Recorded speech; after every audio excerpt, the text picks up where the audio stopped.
purihin po ang Diyos. At handa na po ba kayo sa matigas? Matigas na turo. Okay. Sabi nga po kahapon ni Pastor Wilbert, yung mga na-o-offend, doon mag-i-start yung pagbabago. At kasama po sa mga pagbabagong gagawin ng Panginoon sa atin, ay inuuna po yung ating kaisipan.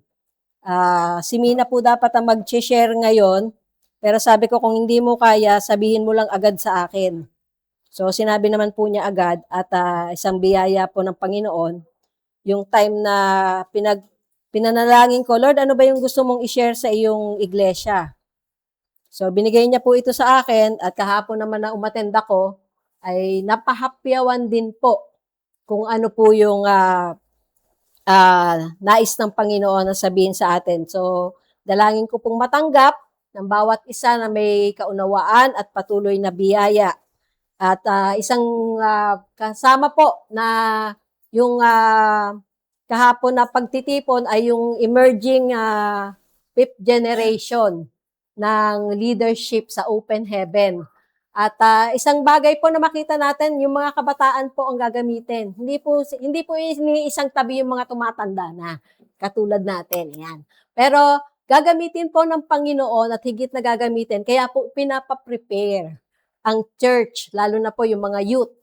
Yan, lalo na yung ating youth na sabi nga po Metanoid Society, yun po yung itinatransform ng Panginoon at patuloy pong mapalakas kayo ng Panginoon. So, ang tatalakayin po sa umagang ito ay yung when the church becomes irrelevant. So, yung the Annas and Caiaphas priesthood. At makita po natin, sabi nga, namumuhay po tayo sa time and the season very similar sa Malakay setting. Pero hindi po yung tithes and offering lang yung tatalakayin natin dito. So, makita po natin na kasama na ba yun sa intro, Sowe? Yung sa, ayun. Yan. So, yung pong Malakay prophesied after the Babylonian exile around 460 to 430 BC during the Persian period. So, makita po natin, although nag-aaway pa rin hanggang ngayon, may giyera pa. Nung pumasok ang 2026, nakita nyo po, may mga gera na nangyayari hanggang ngayon. Kasama na po yan sa mga bagay na gagawin at magaganap po sa mundo dahil yung pong sa nalalapit ng pagbabalik rin ng ating Panginoong Jesus. The Jews had returned from captivity. The temple had been rebuilt, completed in 516 BC, and Jerusalem was inhabited again at sacrificial worship had resumed. So, nakita po natin dito, when the people returned from exile, they expected restoration of national glory, political independence, God's obvious blessing, and the coming of the Messiah. So, yun po yung kanilang expectation. Even sa buhay natin, may mga expectation tayo, di ba? Nung naligtas kayo, anong in-expect nyo? Expected nyo ba na ang pangalan nyo ay nakasulat sa aklat ng buhay? And until now, nakasulat pa rin? Salamat po doon sa 5 nagsabi na expected nila nakasulat pa rin. Kasi habang lumalakad po tayo dito sa mundo, may mga pagkakataon na nasusuway natin ng Panginoon, pero isang bagay lang po ang nais ng Lord, mag-repent ka agad at bumalik sa Kanya. Huwag mo nang patagalin yung kasalanan sa buhay mo. Yung mga maling paniniwala mo na ganito si Lord, bakit niya ako pinahihirapan? Alam niyo po yung mga negatibong bagay na nangyayari sa buhay natin, isang way po yun na patuloy tayong binabago at patuloy pong may gagawin ng Panginoon, ipiniprepare niya tayo sa Kanyang gustong gawin sa ating buhay. Pero dito po makita natin, sabi nga, instead, they experience continued foreign rule, economic hardship. Yan.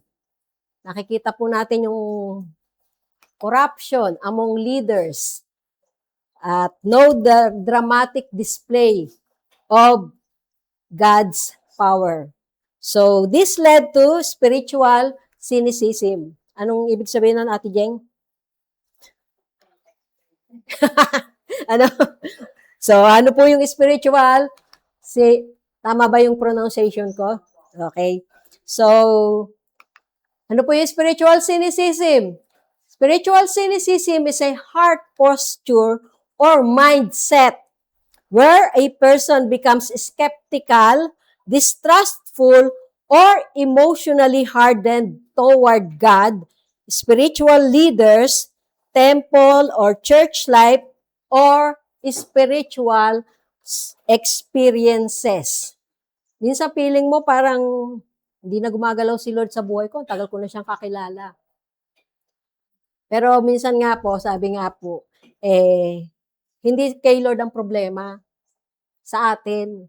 Yun na nga, kaya po yung prayer ko kanina. Kung may sinasabi ang Panginoon sa inyo, sundin nyo na agad. Yung sa time na appointed niya, kasi pwedeng dinidelay natin kung may sinasabi sa inyo. Parang sa doktor lang. Sinabi nga, magpa-laboratory ka na.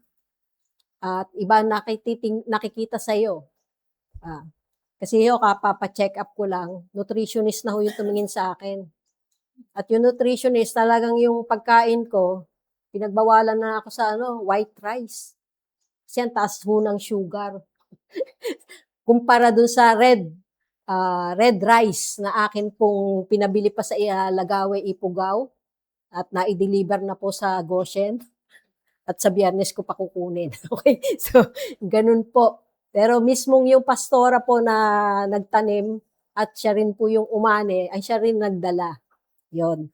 So, ano pa po yon? It is believing that spiritual things, people, or motives are probably fake. Yan. Naniniwala pa ba kayo sa mga pinagsasasabi ng ating Pangulo o ng mga pinuno ng ating bansa? Manipulative or pointless. So, the heart withdraws from trust and expectation. Micah, pinagtitiwalaan mo ba si Onjong pag sinabi niyang biglang ganun Yan. So, kasama na yan. Yung sample lang, okay? So, although dito po talaga makita natin yung mga bagay na minsan may sinasabi sa atin ng Panginoon, pagpapalain kita. Kaya lang, yun, si yung lang nagsabing amen. Yan. So, talagang, kaya lang, sabi nga, may requirements. Okay? Sa kanyang pagpapala. Sa mga, kung bago-bago pa lang tayo, hindi ganun ka demanding o ganun ka ang expectation sa atin ng Panginoon. Pero habang lumalagaw po tayo, alam nga 25 years ka na sa Panginoon hindi mo pa rin believe na pag nagbigay ka, ang Panginoon na magbabalik sa'yo, grabe po magbalik ang Panginoon. More than we expect talaga. Kung tayo po ay nagtitiwala. So sa Tagalog po, ang spiritual cynicism ay hindi simpleng pagdududa. Yan. Ito ay pusong nasugatan na at tumigil ng umasa. Lahat naman tayo nasusugatan, di ba? Kayo ba hindi? Ako, malimit ako masugatan, mapadali lang ako ng ganyan. Maya-maya may sugat na agad. So, kailangan ko may vitamin C para budburan. Yan, para madaling gumaling. Pero makita po natin na nais ng Panginoon na tayo ay patuloy magtiwala at huwag po tayo magduda sa Kanya. Yung pong, sino ba yung marami ng sugat dito? At ang tanong, tukoy nyo ba, bakit kayo nasugatan? O bakit kayo nasusugatan? Di ba? Ano yung nag-cause ng sugat sa inyo? Halimbawa, hindi tumawag si Onjong kay Micah. Na-expect ni Micah, tatawagan siya. Or vice versa, di ba? Or sa mga mag-asawa. Mas higit po ito sa mga mag-asawa. Lalo na yung matagal na, yung hindi kinakausap yung asawa. Kaya, hindi kinakausap Buti na lang ako, walang kakausapin. Alam mo, kausapin yung picture ni Pastor doon. Pero makita po natin, yung isang pastora ng TCTL, tinanong ko, kayo lang dalawa sa bahay? Sabi niya, oo, kasi may asawa na pareho yung anak namin So talagang nakahiwalay po. Sabi ko, yun naman talaga yung isang bagay na pag nag-asawa ang mga anak, talagang hihiwalay. Kaya yung mga magbo-boyfriend, girlfriend pa lang dyan at yung may plano pang manligaw pagka nakatapos na sila ng pag-aaral. Yan. I-honor nyo yung magulang nyo na nagpapakahirap sa pagpapaaral sa inyo. At isang bagay nga po na itinuro sa amin kahapon, yung mga anak, the moment na kayo ay sumweldo na, kasama sa pag-o-honor sa Panginoon, yung pagkakaloob nyo ng monetary gift sa inyong mga anak, sa inyong mga magulang. Kahit na may trabaho yung mga yan. Kasi yun yung pag-honor nyo sa Panginoon. At sabi ko nga, nung time ng nanay ko, hindi ko nagawa yan kasi pareho kaming may sakit ni pastor. Pero yung pong ipinagkatiwala niya sa aking pension niya, itinatabi ko, savings niya. Kaya nung time na kinailangan ko, nakautang din ako, mapautang ng pera nyo. Pero binalik ko yun, binayaran ko yun sa mga kapatid ko na. O, eto yung inutang kong pera ni mama. O, yan. Binabalik ko na ha. O, bahala na kayo dyan. Ganong klase. Kasama po sa stewardship yun eh. Maliit na halaga na ipinagkatiwala sa atin ng Panginoon, mapamahalaan natin ng maayos, hindi ba tayo pagkakalooban na mas malaki? So, kasama po yun sa pagsubok sa atin. So, sad to say, the priests who should teach to trust God and provide hope for the people are the ones leading the decline. So, they offered blemished sacrifices. So, yun po yung imbis na, kaya nga po tinanong ko sa inyo, handa na po ba kayo sa matigas na turo? Okay, kasi hindi po lahat to tinuturo. So, Malakay 1:6-8. So, pakibasa po. Kaya nyo bang basahin o hindi? O maliit. So, ako na lang. A son honors his father and a servant his master. If I am a father, where is the honor due me? If I am a master, where is the respect due me? Says the Lord Almighty. It is you, O priests, who show contempt for my name, but you ask, how have we shown contempt for your name? You place defiled food on my altar, but you ask, how have we defiled you? By saying that the Lord's table is contemptible. When you bring blind animals for sacrifice, is that not wrong? When you sacrifice crippled or diseased animals, is that not wrong? Try offering them to your governor. Would he be pleased with you? Would he accept you, says the Lord Almighty. At isang bagay po na makita natin na yun pong nakita po natin dito yung sinabi ng Panginoon kay Malakay. They offered blemish sacrifices, taught the people carelessly and inaccurately, at lowered God's standard to keep the people comfortable. Instead of guarding knowledge, yan. Wala dyan, Zoe? Dito sa akin eh. Instead of guarding knowledge, they normalize mediocrity. Nakakita na ba kayo ng mga churches na tanggap yung mga badingski? Na pinababayaan lang kahit mga nakapalda, mga nagme-makeup. Meron pong ganun, mga Christian churches. So, yun yung po yung pagbababa ng standard na babae at lalaki lang po yung nilikha ng Panginoon. Kaya lang, dahil gusto nating ma-accommodate, okay na lang nang hindi itinutuwid. Wala namang problema tanggapin eh. Kaya lang, yung pagtutuwid, ginagawa ba natin? Meron po akong pamangkin na ganun kasi, pero hindi ko po kinukonsinte. At meron din po akong, sabi ko nga pinapabless sa akin yung bahay nila pag nagawa na raw. Sabi ko, hindi ko naman siya member eh. Bakit? Kasi ginawa niyang religion na pwede nang ipabless yung bahay. Sabi nga po, sino po ba kinikilala niyong pastor ng buhay niyo? Bukod kay Jesus. Kanino po kayo accountable? Kasi isang bagay nga po na na-appreciate ko, Yung may isang kabataan po na nagsabi, Pastora, hindi po ako makaka-attend kasi ganito, ganyan. Sabi ko, kung hindi po mag-a-adjust sa mga pastor ngayon, na ultimo Sabado, Linggo, may pasok ang mga kabataan, buti mga wala pa kayong pasok. Pero sabi nga po, as early as toddler, meron na pong medical, ang doktor. Ultimo toddler, nai-stress na. O, biro nyo yon. Sa panahon natin ngayon, dati, nakatapos po kami ng college nang hindi po kami na-stress at hindi namin alam yung word na stress. Ngayon, ultimo toddler, 4 years old yata o 2 years old yung sinabing sila ay stress na. Yung mga attitude ba na nangyayari, although yung akin pong apo ay nila Dilin, ng birthday ni Nico, doon sa Dream Play. Eh, sabi ni Dorothy, antok na mami. Sabi niya, kinuha ko, sumama naman. Kaya lang, nung makita kung sino ako, at nakita yung nanay niya, hindi, magkamukha naman kayo eh. Yun, umiyak na. Pero antok na raw kasi. Yun naman yun. At dito po sa Malakay 2, ay Malakay 1, tapos ayan, ano? Nangyari, ayan. Ayun pala yun. Hindi na napindot. Malakay 2:7-9, for the lips of a priest ought to preserve knowledge, and from his mouth men seek instruction. Ang tanong, nagsisik po ba kayo ng instruction? O dahil, sabi nga po, sa panahon natin ngayon, dahil although hawak nyo yung mga cellphone nyo at sasabihin nyo, kasi meron pa ba nagdadala dito ng Bible? Wala na, di ba? Kasi puro lahat nasa cellphone na eh. At hindi ko naman kayo pinagbabawalan gumamit ng cellphone.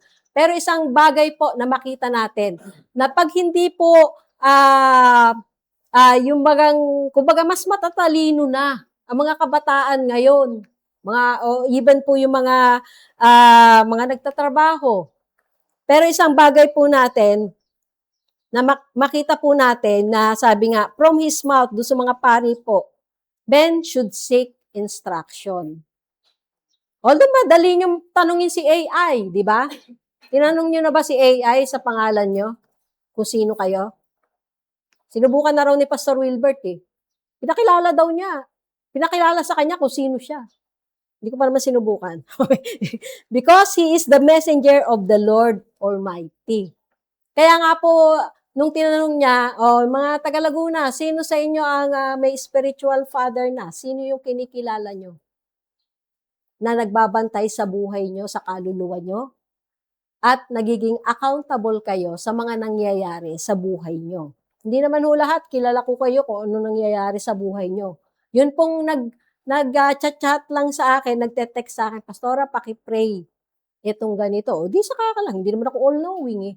'Di ba? So yun yung isang way po na nakikita ko ng pagiging accountable nyo. At the same time, sabi nga po dito, sa verse 8, but you have turned from the way and by your teaching have caused many to stumble. You have violated the covenant with Levi, says the Lord Almighty. So I have caused you to be despised and humiliated before all the people because you have not followed my ways, but have shown partiality in the matters of the law.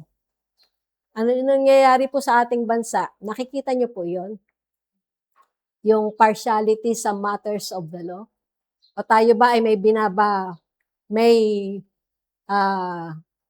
anong tawag dito? Sinasaway na batas. Anong oras po ang service natin every Sunday? Hindi every Sunday, every other Sunday.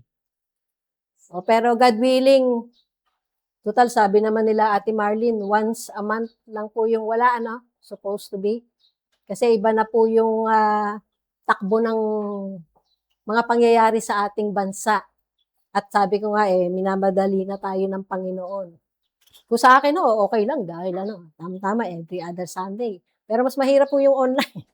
Hirap din kami mag-record. At hirap din si Zoe. Buti nga, wala pang pasok si Zoe ngayon, nagagawa pa niya.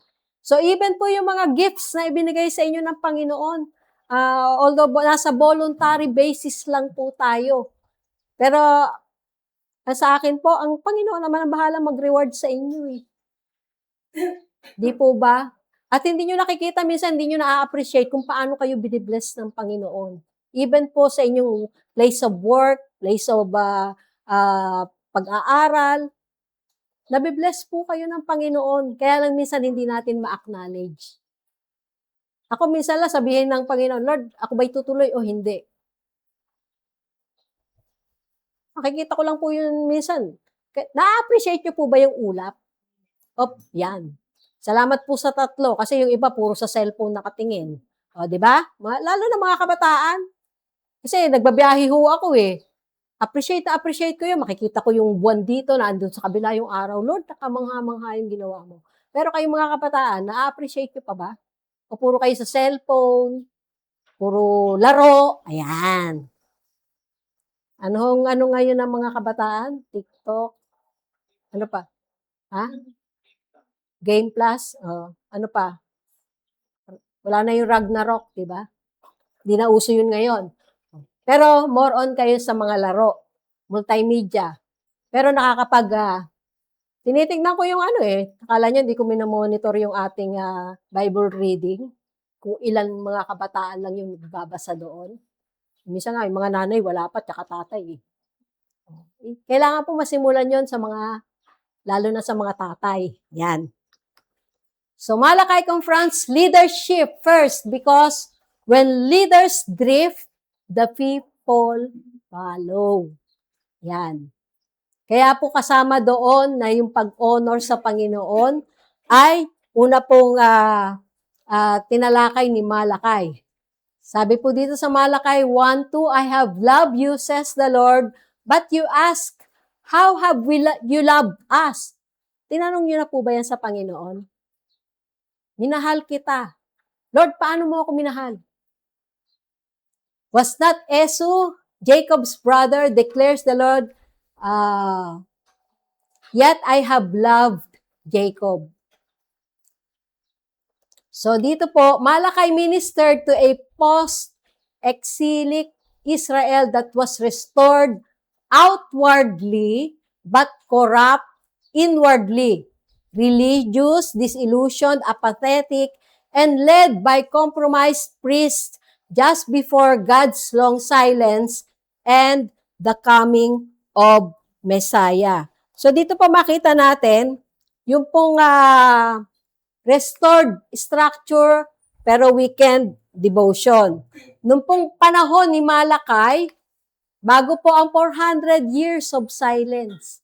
So ito po yung huling pagsaway at pagsasabi sa bayan ng Israel. So nung Malakay's day, so temple rebuilt, sacrifices offered, priest in place, hearts disengaged, and worship continued but reverence was gone. Kasama po doon, lalo na sa worship team, yung personal nyong relasyon sa Panginoon. Personal na pananatili nyo sa presensya ng Panginoon every day, hindi every Sunday lang. Hindi every day na ikaw ay naka-assign lang na mag-worship lead. Nakakapag-worship ba kayo sa Panginoon every day? Ako habang nagbabiyahe, kumakanta ako. At pagka ganon, alam ko piniprepare ako ng Lord sa pwedeng mangyari.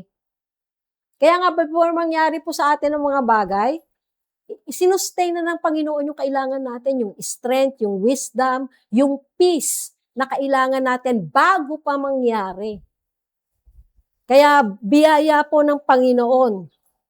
Sabi nga, nagtutuloy yung pagsamba, pero yung paggalang sa Panginoon, wala na. Ginagalang niyo pa ba ang Panginoon? Patuloy niyo po bang ina-acknowledge? Lord, salamat. Di ba? Yung minsan, yung ginagawa natin, nagagawa niyo pa bang manalangin bago kumain? Kasi minsan na nangyayari po, nagiging religious na. Hindi ka pa nag-pray. Bigla ka na lang sumubo. Di ba susubo ka na lang, hindi mo pa maisubo. Di ba? Pero yung magpasalamat ka lang sa Panginoon. Kasi lalo na kung yung ganun yung relationship mo sa Lord na lagi mo siyang ina-acknowledge. Lord, yung strength ko para makapagtrabaho galing sa iyo, yung wisdom na kailangan ko sa mga bagay na nilalakad ko, yung mga aksyon na dapat kong gawin, lahat galing sa iyo. Kumbaga, naging natural na sa iyo na magpasalamat lagi sa Panginoon. Maganda o pangit man yung mga pangyayari. Ngayon, yung church ngayon, sabi nga, many churches established and planted. Yan. Services organized and ministries multiplied. Music in worship is polished and excellent. Okay. Yung mga binibiling mga gamit, lalo na sa worship, ay talagang yung mga mamahalin. Wala naman pong problema kung may pambili ho. At yung talagang kasama po dun sa natutunan ko yon dito sa church natin, yung time ni Pastor, nila Pastor Erwin talaga na yung pangmatagalan yung mga gamit, hindi agad na nasisira. Pero makita po natin dito, passion for God is then replaced with religiosity and carnality weakens the church. Kaya nga minsan di ba, yung pag-attend ng linggo, parang naging religion na lang. Dahil sabi ko nga po, yung isang kakilala ko, sinabi ko, umattend ka na ng sa born again church, nagjo-join ka ba dun sa D group nila pagkatapos ng church? Sabi niya, hindi. Pero niyayaya ka. Sabi niya, oo, niyayaya ako. So, yun po yung mahirap, ayaw lumago. Then, kung sa inyong usapang araw-araw nyo po sa bahay, bilang mga Kristiyanong pamilya, kayo po ba ay nagsisharing? Kung may ginawa sa inyo ang Panginoon, kung may sinabi sa inyo ang Lord, na-share nyo po ba bago kayo manalangin? At tinitignan nyo po ba na lahat ay kasama sa panalangin? Yan. So, isang biyaya po ng Panginoon na makita natin. So, the danger isn't the absence of ministries. It's routine without awe. Worship team, mga singers, gaano na kayo kadalas mag-discover ng mga bagong kanta na hindi nyo alam? At hindi yung 1980s pa. Yung mga bagong ipinapahayag ng Panginoon ngayon. At gaano nyo kadalas aralin? Hindi ko maaral kasi ang dami kong ginagawa. Wala naman sino po ba rito walang ginagawa? Taas ang kamay. O lahat tayo may ginagawa, di ba?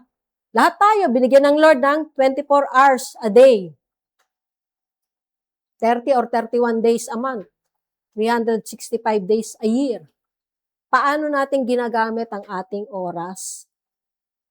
At wala akong problema, naglalaro kayo. Kaya lang, kung 8 oras na kayo naglalaro, di ba? Kaya nga yung mga namaril sa Tacloban eh. Anong nilalaro nyo? Sino naglalaro dito nung umaming kayo? Nung mga delikadong laro na hindi nyo napapansin na yung mindset nyo, doon na kayo dinadala. Bata o matanda po ha, hindi ho yung mga kabataan lang. So, isang biyaya po ng Panginoon. So, yung leaders lowering the standards.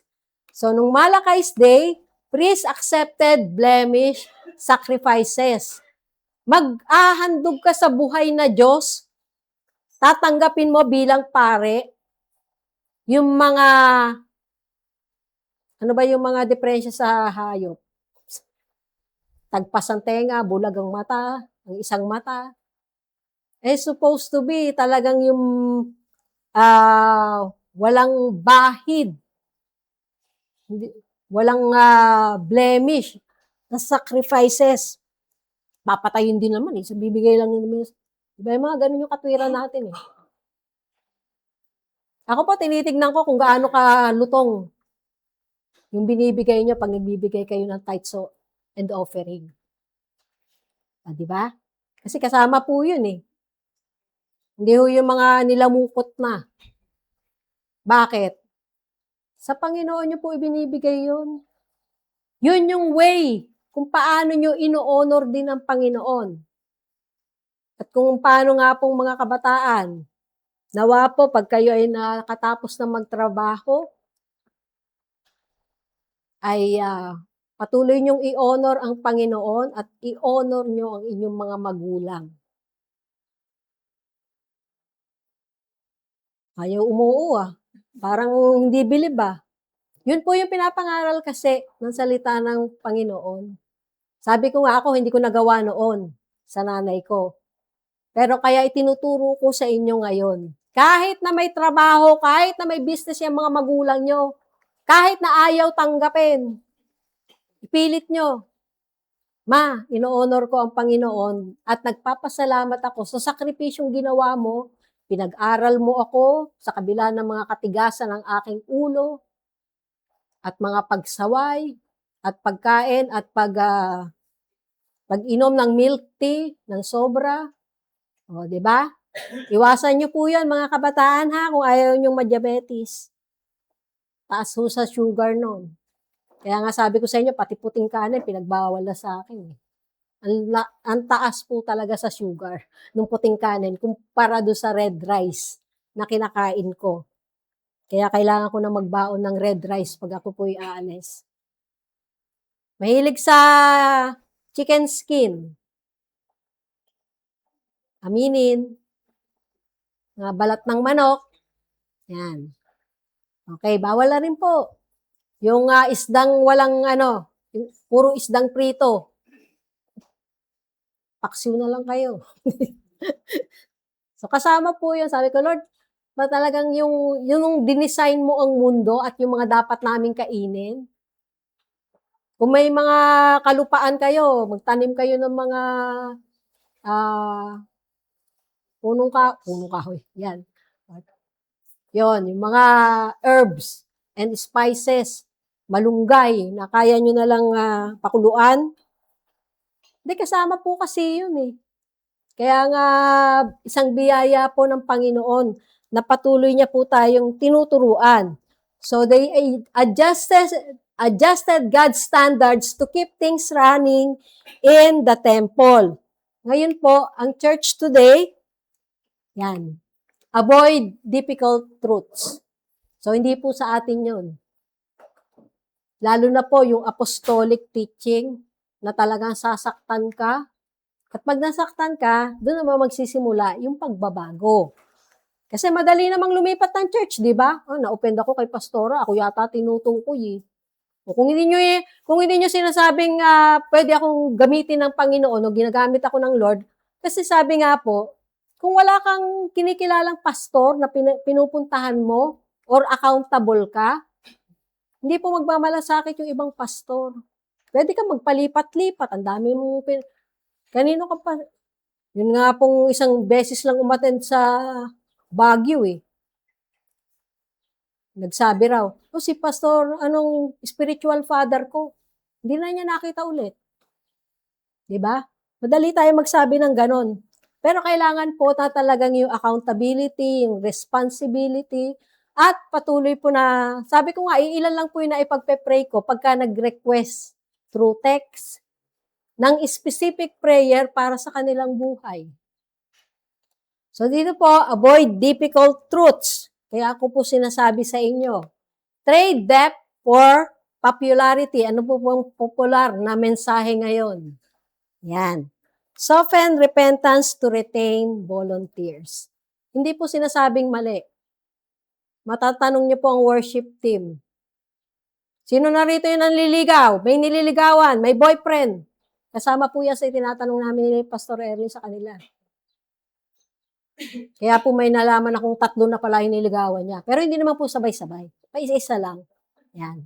Pero sinabihan po namin na magtapos ka muna ng pag-aaral. Yan. I-honor nyo muna yung mga magulang nyo. At nawa po mapalaki po natin yung ganun sa ating mga anak na magabayan po natin. Ikang, meron ka na bang boyfriend? Ayun, ayan. Yung mga ganong klase. Talagang, although ang danger naman po ngayon sa mga kabataan, masyadong career-oriented. Diba? Na wala namang pong problema. Ako kahit na magsi-60 na ako, gusto ko pa mag-aral ulit sa TESDA. Yun kung loobin ng Lord. TESDA pa talaga Bakit? Gusto ko naman pong pasado nga ako ng civil service So somehow, pag nakikita ko at naririnig ko yung mensahe na kailangan na po ng mga nakakakilala sa Panginoon na magtrabaho sa gobyerno o kahit sa mga private places at kayo yung maging asin at ilaw dun sa lugar na yon. So, kasama po yun. Hindi lang yung business nyo, kundi kayo yung maging asin at ilaw. At kasama po sa isang kabataan na sinabi ko, pag may mga group project kayo or research, pangunahan mo sa panalangin, mag-share ka lang ng Word of God. Tapos pangunahan mo sa panalangin, yung i-manifest nyo yung kaibahan ng may personal na relasyon sa Panginoon kaysa yung may religion lang. So when leaders stop guarding truth, people stop honoring God. Yan. So isang bagay po, sabi ni Pastor Wilbert, if there is no revival of the heart, renewal of the mind, and transformation of life among God's servant, then the church will become irrelevant and spiritual cynicism will abound.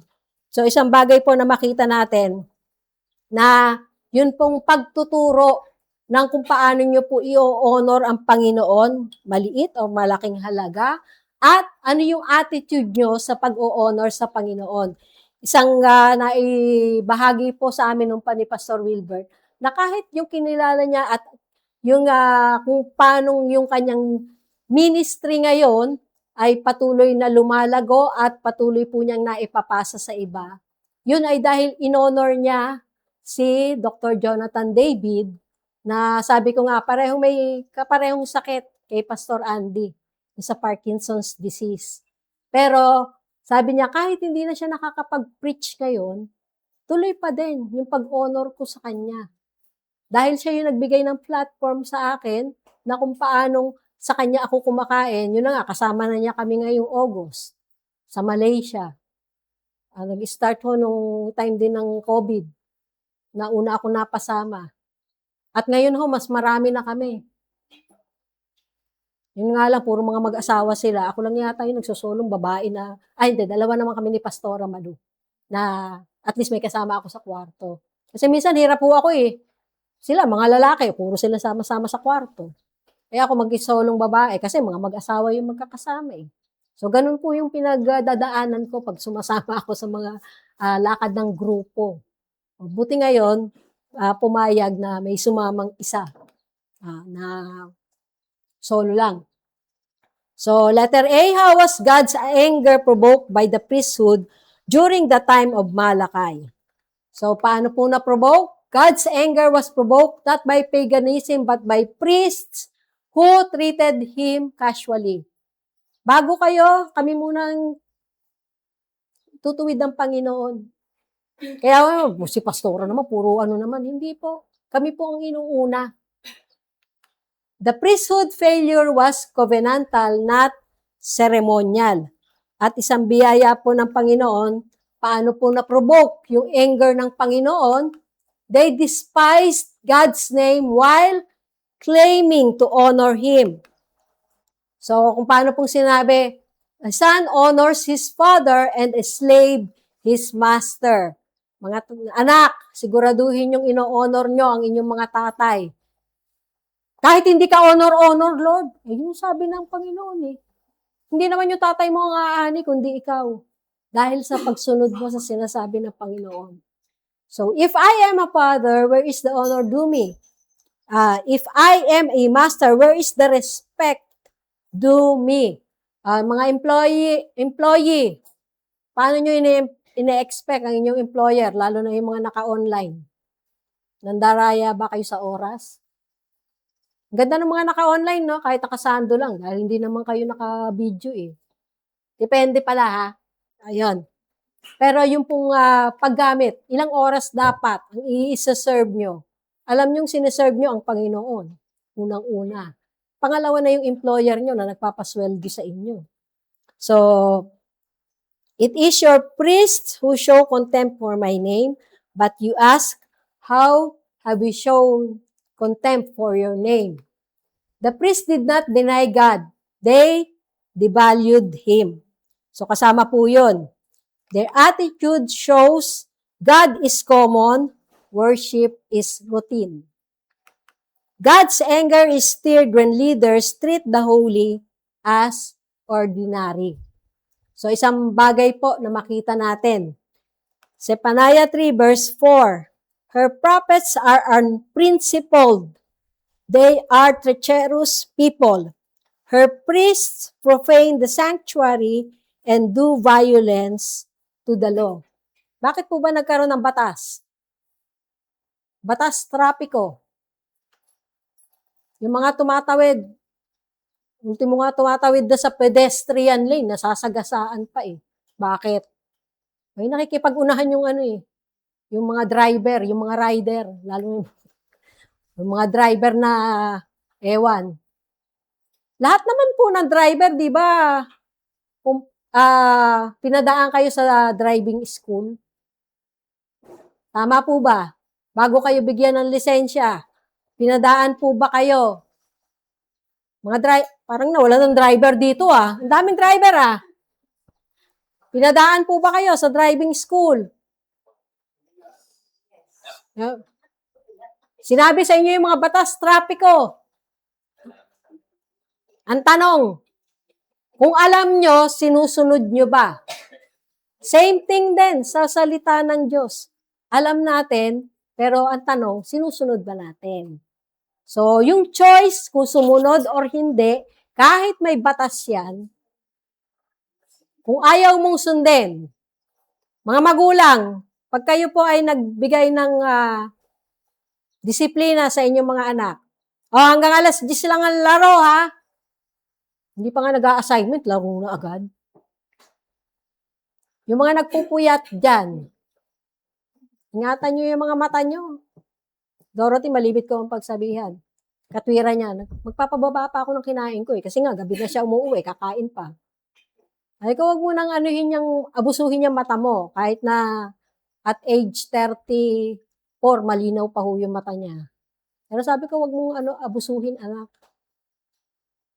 Lalo na, sino rito yung mga malimit, na patay na yung ilaw, pero bukas yung cellphone nyo. Yan. Diba? Tayo po ay spirit man na nakatira sa physical na katawan. Kaya kailangan, yung pag-iingat na kailangan gawin sa ating physical na katawan, kailangan po nating ipatupad rin at tayo mismo. Pangalawa, they offered polluted sacrifice. So, isang bagay po na makita natin na nag-offer sila ng polluted sacrifice. At yung pong, dito po sa Malakay 1, 7-8, by offering defiled food on my altar, but you ask how have we defiled you? So kasama po doon, try offering them to your governor. At would he be pleased with you? Would he accept you? Pag nag-offer ka sa governor, although kahapon po, pinakain kami ni Governor Sol Aragones. Yan, nagbigay po siya. Almost sa 700 po yata yung aming kahapon, mga umattend doon. Sabi nga ni Pastor first time yung umattend, kaya libre. Pero, papahapyawan ko na ho kayo, January, hindi ko lang na-picturean Pero meron na pong naka-schedule, January 15 to 17 yata, ipapadala ko na lang ho sa inyo. Yung annual summit sa Baguio, 2027. So, pag-ipunan nyo na po ngayon. Noong mga una, nag-subsidize po ang church. Pero ngayon pa lang, lalo na sa mga kabataan, ipon na kayo. 50-50 kung makakasama kayo. Kung wala kayong pasok. Yan. At kung kayo po ay maglalaan ng inyong leave sa trabaho, so isama nyo na po yun sa inyo pong paghahandaan. So what they offered to God were leftovers. Ginagawa po ba natin yan sa Panginoon? Imbis na yung sweldo natin, unahin natin yung itatabi natin para sa Panginoon. Pero pag nabayaran na lahat at na-budget na lahat, yung tira na lang ang sa Panginoon. The priest taught the people that God deserves less than human authorities. So, sana po hindi naman ganun ang iniisip natin sa Panginoon na less than sa human authorities. Mas kinikilala natin, yes, kailangan natin magbayad ng tamang tax. Pinaghahandaan yan. Alam ko po yan dahil nagbabayad noon ang church ng tax dahil umuupa tayo ng lugar. So, yung tax po dun sa lugar, ang binabayaran po natin. Hindi ho ako. Yung pong mismong church. So, they lowered God's standard instead of guarding them. Mga magulang, sino po sa inyo yung nagko-compromise sa inyong mga anak? Alam nyo na nililigaw sa unbeliever o may nagugustuhang unbeliever. Sinasaway nyo po ba? Pinapaalalahanan nyo po ba na yung kalooban ng Panginoon ang hanapin mo, anak? Ibibigay niya sa iyo yun. Tisha, may nagugustuhan ka na ba? Yun, buti na lang. Ganun. Di ba? Kasi kung magaganda, mga gwapo kayo eh. Kaya lang, unahin nyo yung gusto ng Panginoon sa buhay nyo. Di ba? Hindi naman kayo bibigyan ng Panginoon ng hindi niya kalooban. So, dito po sa Malakay 1:12-13, but you dishonor me when you say that my altar is worthless, and when you offer on it food that you despise. Ano yung mga inaayawan yung pagkain? So, dito po, yun ang ibinibigay nila sa Panginoon. You say, how tired we are of all this, and you turn up your nose at me. As you're offering to me, you bring a stolen animal or one that is lame or sick. Do you think I will accept that from you? So dito po, makita natin, they redefine obedience as burden. Kayo po ba, niredefine nyo na yung obedience sa Panginoon? Burden naman ako sa sinasabi ng Panginoon. Pag po may pinagawa sa inyo ang Panginoon, isusustain o ipoprovide din niya kung ano yung kailangan nyo. Wisdom, kapayapaan, yung strength na kailangan nyo para magawa yon. So, when leaders redefine God's commands as unreasonable, reverence dies. So, hindi po natin i-redefine. So, paano pa po nila na-provoke yung anger ng Panginoon? They broke the covenant of Levi.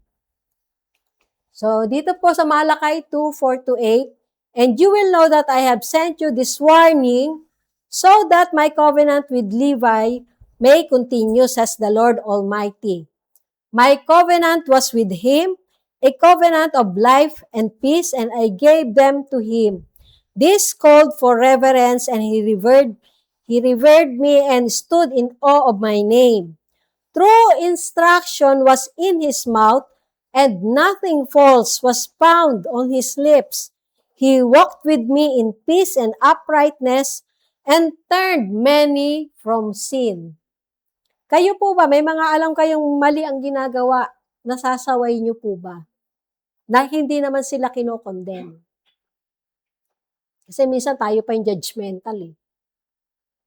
Hindi natin ipinapaunawa yung pagmamahal ng Panginoon, kaya gusto natin silang mawala sa kasalanan. For the lips of a priest ought to preserve knowledge, because he is the messenger of the Lord Almighty, and people seek instruction from his mouth. But you have turned from the way, and by your teaching have caused many to stumble. You have violated the covenant with Levi, says the Lord Almighty. Sino po yung malimit AI dito, paghahanap ng mga topic at pagre-research? Halimbawa, may tinuro ako ngayon dito, or kung sino man yung nagturo. Pag uwi nyo, maghahanap kayo ng matignan nga kung tama nga yung tinuro ni Pastora. Alam nyo pong may nagtuturo at may tinatanggapan ako ng aking spiritual food. At nadadagdagan pa po yun habang pinag-aaralan namin. Kaya talaga minsan may pagkakataon talaga na may nadadagdag, may nababawas, may binibigay pa ang Panginoon. Ganun po yung pagpapahalaga natin sa Word of God na ating pong tinanggap. God reminded them what priesthood was meant to be. So, yun po yung sinasabi ng Panginoon. So, yun po, provide through instruction. Hindi po palalabnawin. Hindi po yung malumanay lang or yung mas mababa lang sa standard na ibinigay ng Panginoon. Demonstrate the fear of God and turning people from sin. Hindi ko naman po alam ang mga kasalanan ng bawat isa sa atin eh. Hindi nyo rin alam yung kasalanan ko. Kasalanan ko ng pagkain ng bawal na pagkain para sa akin. Na kahit sinabi na ng doktor, di ba? Ano mga ganong klase? Lahat po tayo. Sino dito walang kasalanan? Taas ang kamay. Wala. Sino dito pinatawad na sa kasalanan? Taas ang kamay. Yun ay kung kinonfess nyo. Ayan. Kaya yung iba hindi makapagtaas eh. Baka hindi pa sinasabi sa Panginoon, Lord, nagkamali ako. Nasuway kita. So dito po, instead, their teaching was careless. They caused many to stumble and they showed partiality in the law. At isang bagay po na makita natin, hindi po konsentidor ang ating Panginoon. The priest was called to protect the people from error, not lead them into it. Kaya po yung pagiging mediocre, okay na yan. Okay na yan. Puro ganun, okay na yan. Pero pag sinabihan kayo, pagbibigyan lang kita ngayon, pero wag mo nang uulitin yan. Inulit mo pa ulit. Di pa ulit-ulit na. Pero nasaway ka na, nasabihan ka na, at nalaman mo na yung totoo. Then isang bagay po, they showed partiality and corruption. Malakay tunay, so I have caused you to be despised and humiliated before all the people because you have not followed my ways but have shown partiality in matters of the law. So justice depended on status. So yung pong makita po natin. Pero pag tayo naman po ay magja-judge, wag po yung status, social status yung ng tao yung intindihin natin. Wala naman po kukuha ng kurso dito na about sa ano, no? Sa law? Ha? Si Lance. Ba, okay okay. O yun. Sabi ko nga, pag tinitignan ko po ang church, ang daming paglalagyan sa atin ng Lord. Mga mga natapos niyong kurso at titignan nyo lang at kukuhain nyo lang ano yung nais ipagawa ng Panginoon sa inyo. Hindi ko sa loob ng church. Actually, ilan lang yung kailangan ko dito sa loob ng church pag nagka-office tayo. Kasi ayoko na rin gumawa sa bahay. At hindi ko naguhugas ka, biglang may papel na kailangang asikasuhin. So, gusto ko po talaga, kung gagawa ako patungkol sa church, lalo na po yung pag-aayos ng mga papel, gusto ko may office na. May church na, may office na. Yung kapareho ng dati. At doon ko gagawin. Kahit po nasa second floor lang kami noon, sa fourth floor ko po ginagawa yung trabaho ko pag sa church. So, truth bent for convenience. So, sasabihin po natin yung katotohanan. Wala pong i-compromise. Kahit po masaktan. At sana, pag nasaktan kayo, magbabago kayo. Hindi yung, pastora naman, masyadong ano. Okay? Mahal ko po kayo. So, when leaders play favorites, they misrepresent God's character. Nauunawaan ko po yung mga kabataan na may pasok ng Sabado at Linggo. Pero huwag nyo naman gawing laging excuse na kahit na wala kayong pasok eh. Pastora, hindi mo na ako makakapag-attend kasi, So, marami pa pong iaayos sa church natin. Kahit maliit lang tayo, nais ko po na sa pagdating ng Panginoon, magkakasama pa rin tayo. Kung di man ako mauna sa inyo. Okay. So, isang bagay po. Pang-anim, they fail to teach the people properly. Mas madali pong turuan, Ate Jeng, yung yung marunong makinig. Kahapon, mga kabataan yung aking kasama eh. Nagre-recording ako dun sa harapan eh. Kaya may nagkukwentuhan. Kasama po yun, hindi lang po dito. Sinisitsitan ko po. Siyempre marami sila. So, umupo na lang ho ako dun sa upuan ng mga pastor sa harapan. Yun na lang ginawa ko. At nung time po na nais ni Pastor Wilbert na ipagpanalangin, tinawag po talaga lahat mga kabataan kasi kayo na yung gagamitin ng Panginoon eh. Kaya nga po yung may open legacy po, may open heaven for legacy transfer at the same time yung emerging fifth generation leaders, open heaven leaders. Yun po yung ginagawa ng Panginoon, kaya makita po natin. So Malakay 2:7, for the lips of a priest ought to preserve knowledge, because he is the messenger of the Lord Almighty, and people seek instruction from his mouth. Although mas matalino na po kayo at mas marami kayong nagagawa, madali nyo ma-research. Minsan nga, hindi na kayo nagtatanong eh. Sariling diskarte nyo lang eh. Pero kung gusto nyo po na may protection sa inyong buhay at sa inyong mga desisyon na ginagawa, kahit panalangin at patuloy pong makita natin. So, silence, distortion, and negligence replaced faithful instruction. Yes, maaaring hindi kayo sa inyong mga youth leader, sa inyo pong mga sa men's fellowship, mga nanay, maaaring hindi kayo ano yung tawag doon? Yung maluwag sa loob na i-share sa panalangin. So, kasama po yun. Kaya hindi ko maipapanalangin yung specific na kailangan nyo. God holds leaders accountable not only for what they say, but for what they refuse to say. Diba? Halimbawa, si Cloud may 3 girlfriend na pala. Hindi ko sinasabing may 3 na siyang girlfriend. Pero, hindi ko siya sinasabihan. Tuloy lang ang ministry niya, mag-gitara. Okay lang, tuloy lang. Ako magiging accountable nun sa Panginoon pag hindi ko siya pinagsabihan. Pag hindi ko binigyan ng tamang panahon. Makikipag-break ka ba o hindi? Charot. Okay.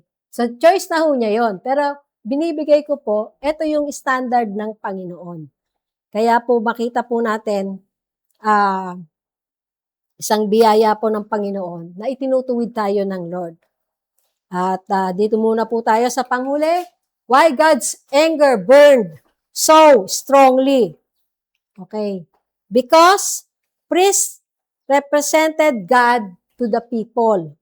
So kung nagko-compromise po tayo sa mga truth na pinangaral ng Panginoon at binabawan natin, yan, kasama po yan. Nire-represent. Kayo ba accepted nyo kahit hindi kayo pastor, pero nakakilala at may personal kayong relasyon sa Panginoon? Hindi re-represent nyo rin ang Panginoon? Hindi lang po yung katulad kanina, nung inihatid ako dito ng angkas. Ano pong mayroon dito? Sabi ko, dito kami nag-church. Ano pong church nyo? Hindi pa, tatanungin lang. Hindi ko naman sinabi ako yung pastora. Ano yung mga, yan?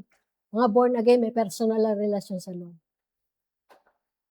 Kaya ba natin ipaliwanag pag tinanong, anong religion mo? Ay, wala akong religion. Meron akong personal na relasyon doon sa kay Jesus na namatay sa krus para sa akin. At maipapaliwanag niyo po ba ng husto? Dahil alam niyo kung sino yung Diyos na pinaniniwalaan niyo. So, priests represented the people to God. Lahat ba ng mga hindi pa ligtas at wala pang personal na relasyon sa mga kamag-anak nyo na ipanalangin nyo na sa Panginoon? At the same time, kung may mga pagtitipon, na i-introduce nyo ba ang Panginoong Jesus sa kanila? Mahal na mahal ka ni Jesus, namatay siya para sa inyo. Simpleng pag-share. Nagagawa po ba natin? Si Pastora, nasa na ngayon ang evangelism Matagal na natin hindi nagagawa Di po ba? Pero yes, nananalangin ako kahit doon sa mga kapatid ko. Pinapanalangin ko nga, maisama ko yung ate ko sa Baguio Sasagutin ko. Mahal yun. Okay? So when priest failed, the entire nation suffered. So kaya nga po when the church becomes irrelevant. 2026, kumbaga yung pong sa timeline natin, end na po nung third, mga tatay, yung curse po o yung parusa ng Panginoon.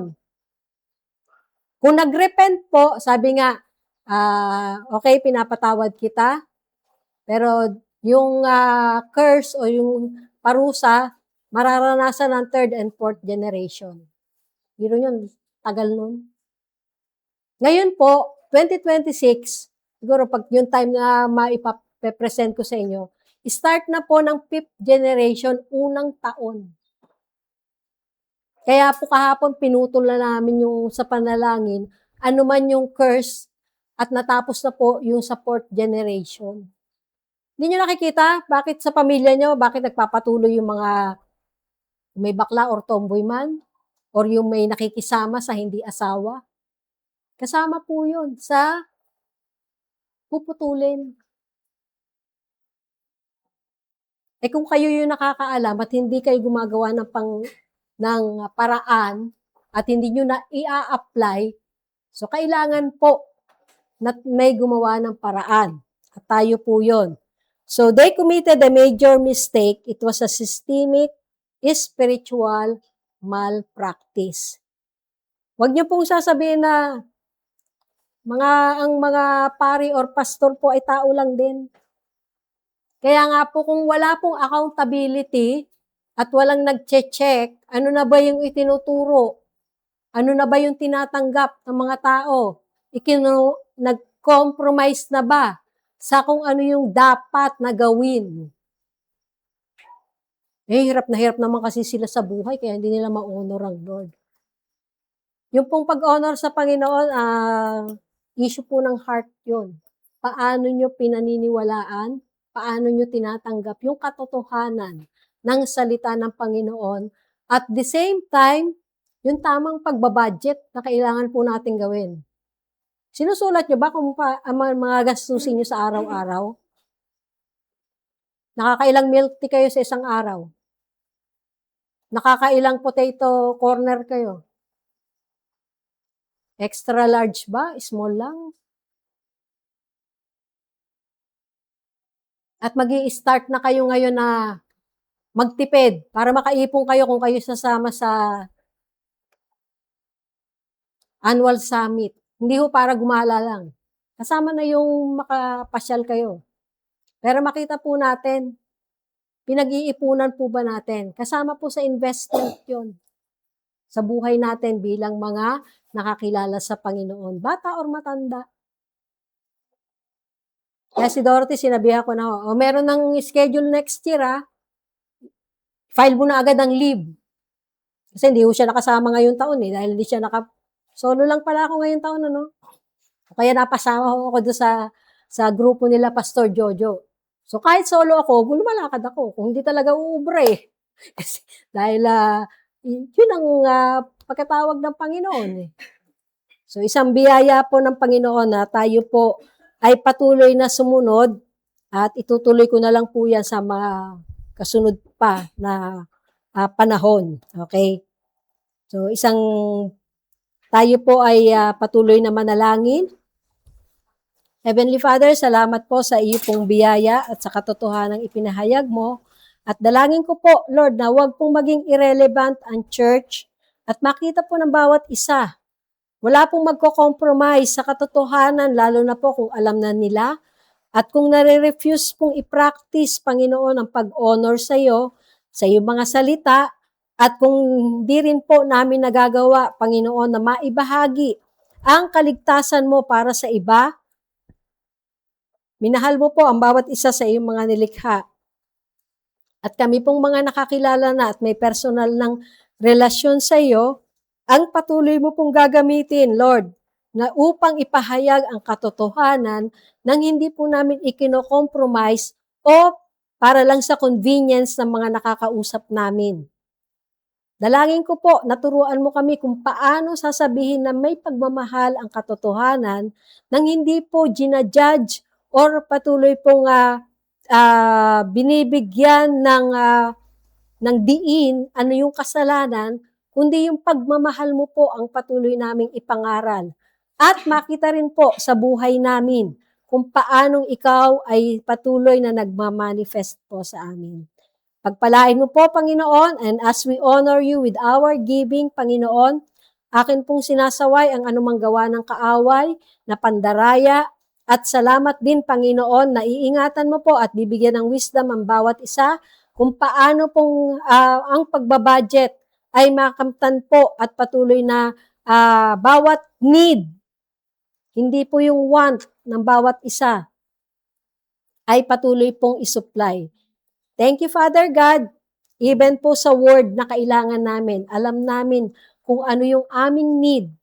At ikaw po ang patuloy na magbigay ng lakas ng loob sa mga magulang upang sa mga tatay at nanay, Panginoon, patuloy na ma-start kung paanong pangangaralan nila ang kanilang sambahayan dahil sila po yung araw-araw na magkakasama at patuloy pong maibabahagi ang iyong katotohanan. Thank you, Father God. Salamat po sa kagalingan ng mga may karamdaman. Salamat, Panginoon, na makita po namin. You sustain us, Panginoon, with the strength we need every day, Panginoon. From strength to strength at patuloy po, Lord, sa wisdom na nagmumula sa iyo.